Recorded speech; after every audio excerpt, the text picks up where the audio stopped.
નમસ્કાર, સંસદ અહેવાલમાં આપનું સ્વાગત છે। રાજકોટ જિલ્લાના ધોરાજીના કૈલાસનગર પાસે સિંહના આટાફેરાથી ફફડાટ। રેવન્યુ વિસ્તારમાં સિંહણે વાછરડાનું મારણ કરતા 1500 થી 2000 ખેડૂતોમાં ભયનું લખલખું। ધોરાજી પંથકમાં હવે જંગલી પ્રાણીઓનો ત્રાસ રેવન્યુ વિસ્તાર સુધી પહોંચતા ખેડૂતોમાં ભારે દહેશતનો માહોલ છવાયો છે। ધોરાજીના કૈલાસનગર નજીક આવેલ વાડી વિસ્તારમાં સિંહે દસ્તક દેતા ધરતીપુત્રો ચિંતામાં મુકાયા છે। ધોરાજીના કૈલાસનગર પાસે આવેલ સિંહ વિસ્તાર કે જ્યાં આશરે 1500 થી 2000 જેટલા ખેડૂતોના ખેતરો આવેલા છે ત્યાં સિંહ અને સિંહણના સગડ જોવા મળ્યા હતા।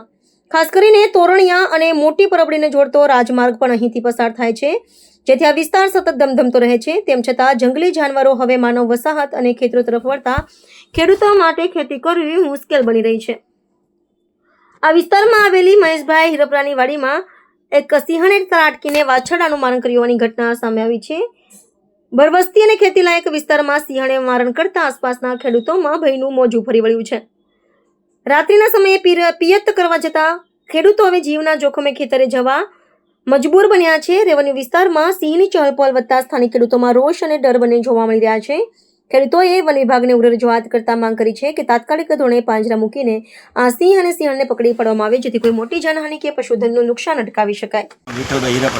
વિઠ્ઠલભાઈ, આ વાડી વિસ્તારમાં જે ડરનો માહોલ છે ખેડૂતોમાં, શું છે ઘટનામાં એવું કે સિંહણે કાંઈ આવી ચડેલી છે અને 2-4 દિવસથી પડાવ હતો ને આજે રાત્રે વહેલી સવારે મારણ વાસણાનું કરેલું છે અને લોકોને જાગૃત કર્યા છે કે ભાઈ આ ડાવર અત્યારે થઈ જાજો, 2-4 દી આ પડાવ કદાચ રહીએ સિંહણનો અને આ તોરણીયાનો રાજમાર્ગ છે એની ઉપર આ બનાવ બનેલો।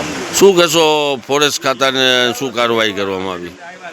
એ લોકોને તો જાણ કરી હતી એટલે એ લોકો એની જે આગળની કાર્યવાહી હોય એ બધી ચાલુ કરી દીધી। કેમ ખબર પડી નિશાન ઉપર?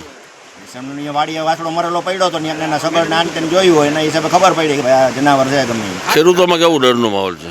જોરદાર ડરનો માહોલ છે। લોકો અત્યારે મોટરું નાનીને બંધ કરીને અમુક લોકો વયા ગયા છે અને ફોરેસ્ટની ટીમ પહોંચી છે? આ સ્થળ ઉપર જ છે।